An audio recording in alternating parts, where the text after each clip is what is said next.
Bueno, muchas gracias a Microjury por la participación en este curso, que se basa esencialmente en el tema de las ejecuciones fiscales, ¿no? La idea es desarrollarlo en aspectos teóricos y prácticos para que sirvan en el desarrollo de la profesión liberal como abogados y también, ¿por qué no?, para los contadores. La idea estaba enmarcada en un curso de una hora y media, donde vamos a analizar las ejecuciones fiscales tanto en el ámbito nacional como provincial, trazando los lineamientos generales y principios de la Corte que pueden ser utilizados en ambos planos, ya sea frente al Fisco Nacional AFIP o las Direcciones Generales de Rentas. Como introducción vamos a analizar el marco donde están incluidas las ejecuciones fiscales, que son los juicios ejecutivos. Luego no tenemos que perder de vista que se trata de derecho procesal, de derecho tributario local, que son cuestiones que las provincias se han reservado para sí y que no han delegado a la nación. Luego veremos el título de deuda, la boleta de deuda, sus requisitos, su contenido. Más adelante nos meteremos con la demanda, con el trámite, con las excepciones que los contribuyentes pueden interponer frente al fisco.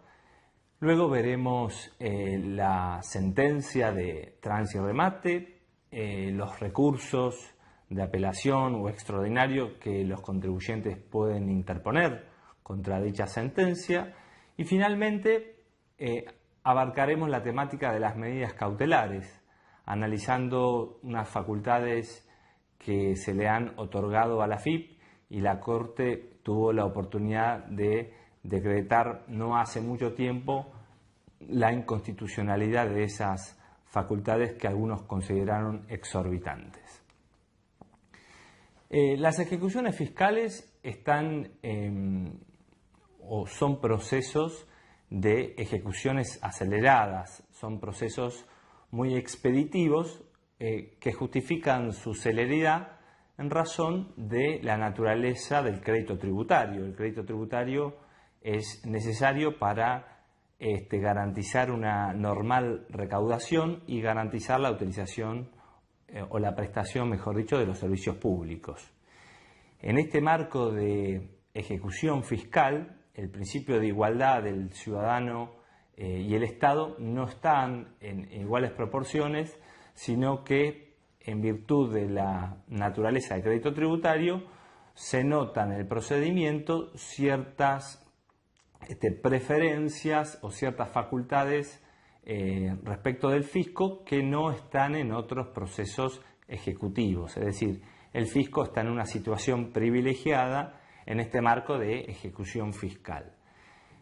Obviamente que si hablamos de ejecuciones fiscales estamos hablando de procesos, y si hablamos de procesos hablamos de conflictos.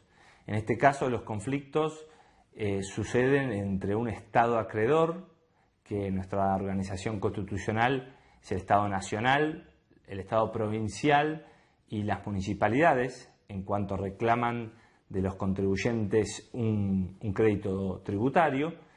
Y no nos olvidemos que estos conflictos pueden transitar un vehículo en un proceso de conocimiento donde hay una cierta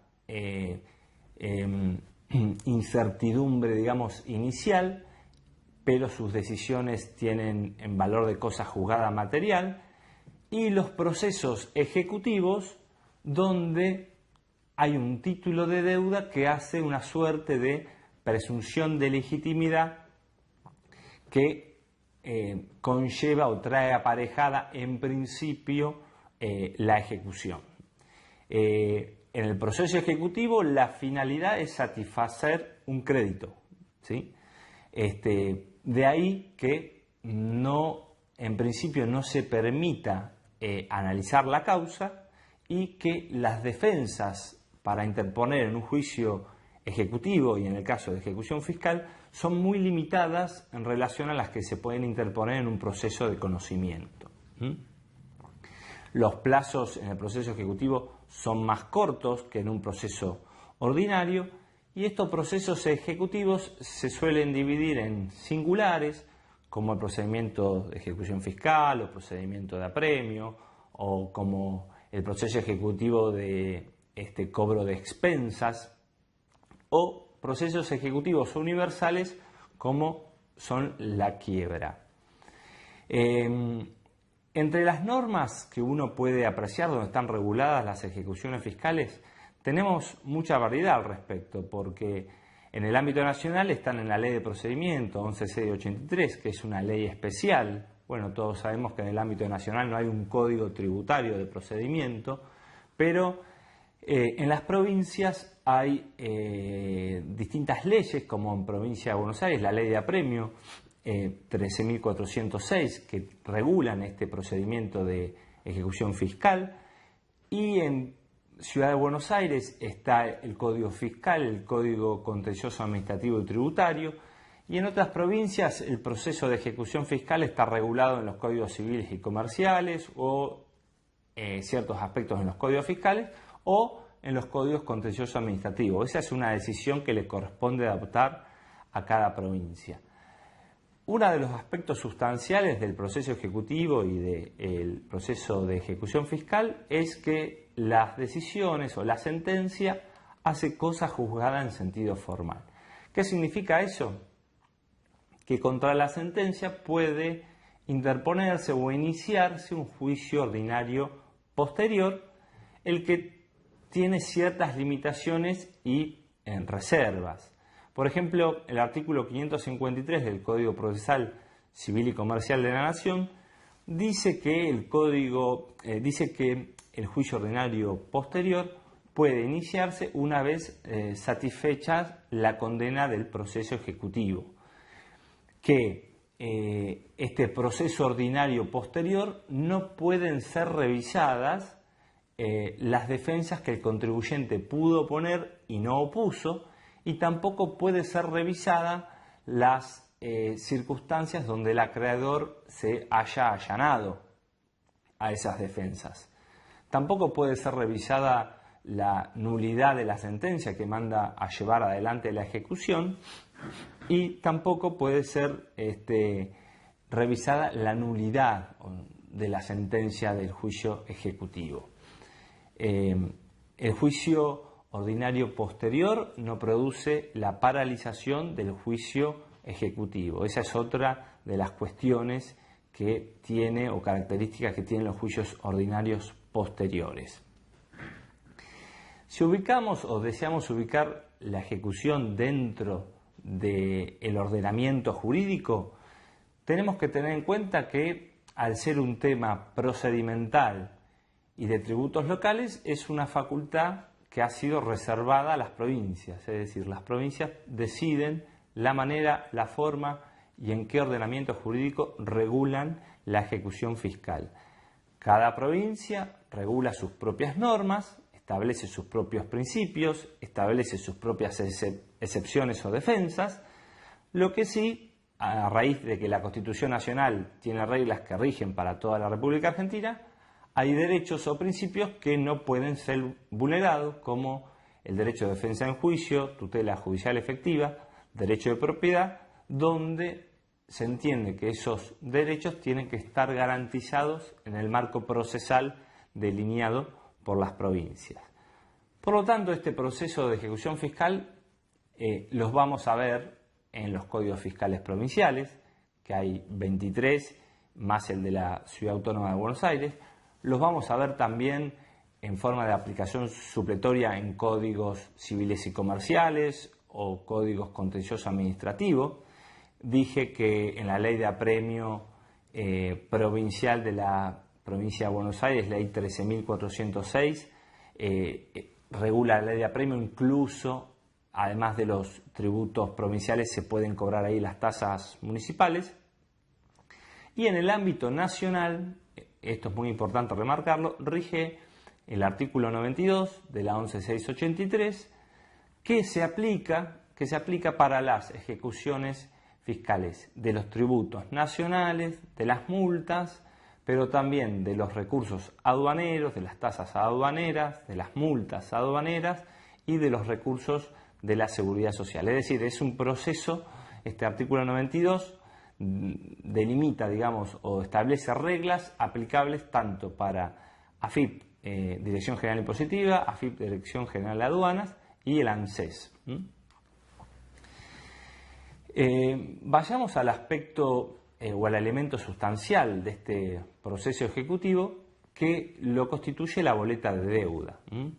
Es el título, digamos, que significa que trae aparejada la ejecución y no deja de ser un acto administrativo que por lo tanto tiene presunción de legitimidad y fuerza ejecutoria.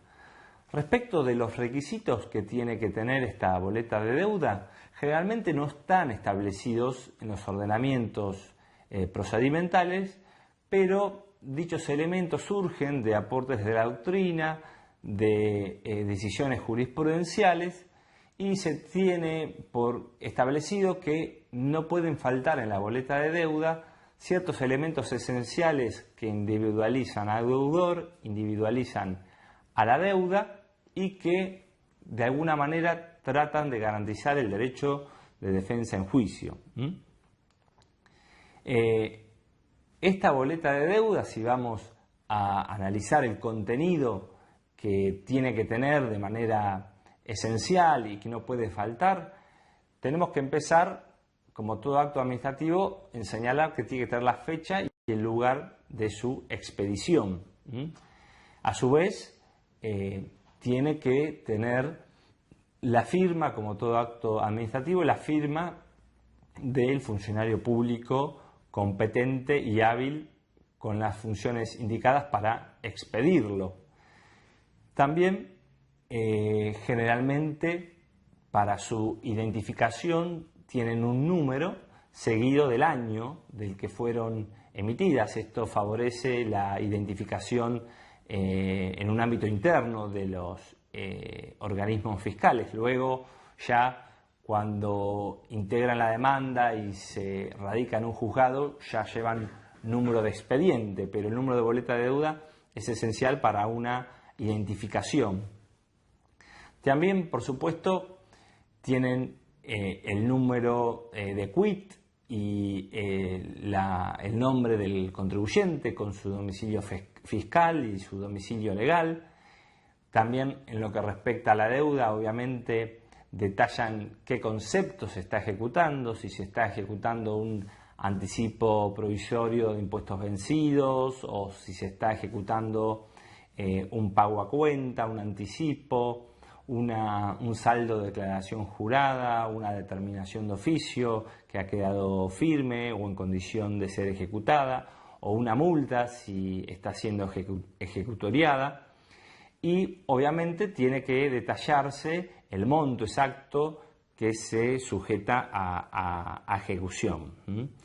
En algunas boletas de deuda se expresan más de una deuda, cuestión que no hay o que tiene que detallar la identificación para posibilitar el derecho de defensa, pero no hay ningún problema de que en una boleta se expresen o se consignen más de una deuda. También en la boleta de deuda se consigna el nombre del representante fiscal que está facultado para llevar adelante la ejecución. Por eso en el juicio de ejecución fiscal generalmente no se acompaña el poder del representante del fisco, porque en la misma boleta de deuda surge la autorización para representar los intereses fiscales. ¿Cuáles son los conceptos? ¿Qué puede contener una ejecución fiscal? ¿Cuáles son los conceptos que están expresados? ¿Cuál es la deuda que puede figurar en una ejecución fiscal? Bueno, obviamente la deuda por tributos, ya sean tributos nacionales o tributos provinciales. Pero también pueden incluirse, como anticipé anteriormente, anticipos, pagos provisorios de impuestos vencidos, retenciones o percepciones practicadas y no ingresadas oportunamente en el fisco, reclamos que surgen de simples intimaciones que no tienen efectos suspensivos, multas que han quedado ejecutoriadas. Esto significa que no hay un recurso susceptible de interponerse frente a ellas o que están definitivamente firmes. Y cualquier otra carga pública que esté o que su cobro corresponde al organismo de recaudador fiscal. Puede ser, por ejemplo, un reintegro o un recupero de gastos de la administración donde en determinado momento quede firme y se expida la boleta de deuda por no avenirse a un cumplimiento voluntario.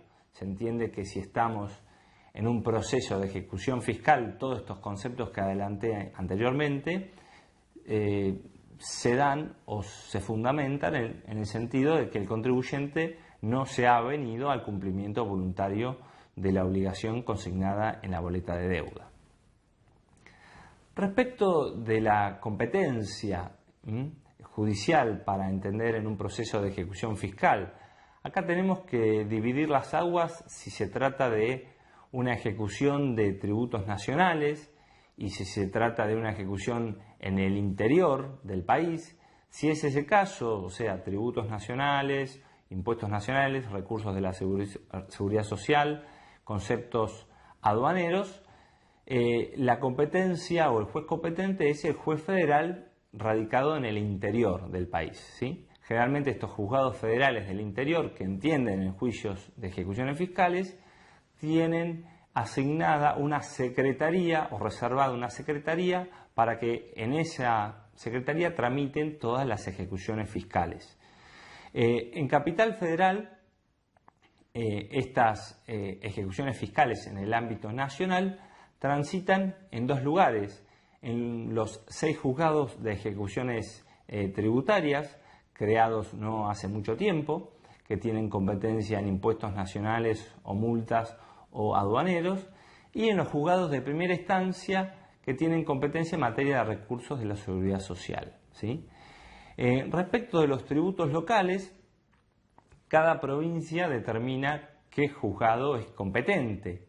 Si se está o hay una tendencia a establecer fueros especializados. En Ciudad Autónoma de Buenos Aires, el fuero competente para las ejecuciones fiscales o apremios es el fuero en lo contencioso administrativo y tributario. En Provincia de Buenos Aires, no hace mucho tiempo, se creó el fuero contencioso administrativo y hace unos años se creó por ley, pero todavía no se efectivizó la creación de juzgados de ejecuciones tributarias, ¿sí? Cada provincia determina ante qué juzgados se ejecutan o transcurren estas ejecuciones fiscales.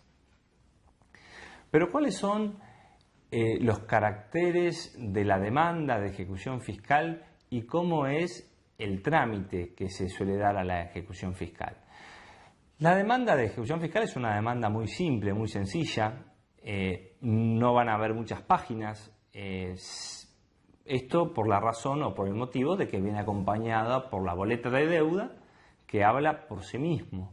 Sí, obviamente, los datos esenciales que tiene que tener toda demanda, como la indicación del deudor, del contribuyente deudor, su quit, su domicilio fiscal o legal, cuál es la deuda y en qué concepto, cuál es la deuda que se ejecuta, qué concepto se le ejecuta y por qué monto se ejecuta. También van a ver en la demanda de ejecución fiscal las medidas cautelares tendientes a asegurar el crédito fiscal y la designación de los oficiales ad hoc con facultades para diligenciar los mandamientos y las cédulas. En cuanto al trámite, cada ordenamiento regula cuántos plazos hay para contestar una excepción o poner una excepción, abrir el juicio a prueba. Generalmente la demanda ingresa en los estrados judiciales, se le asigna un número de expediente y el primer despacho judicial que dicta el juzgado es que líbrese el mandamiento de intimación de pago y embargo. Confrontado el mandamiento, es diligenciado por el oficial de justicia ad hoc y en ese momento empiezan el deudor contribuyente es citado de embargo y remate, y a partir de ahí comienzan los días o el plazo para interponer defensas, que en el ámbito nacional es de 5 días, pero cada provincia o cada ordenamiento establece el plazo que estime conveniente. Sí hay una generalidad que son plazos cortos, entre 5 y 10 días. Pero ¿cuáles son estas defensas? ¿Cuáles son los argumentos que el contribuyente puede utilizar para repeler una deuda en un marco de la ejecución fiscal? Bueno, adelanto que no son muchas.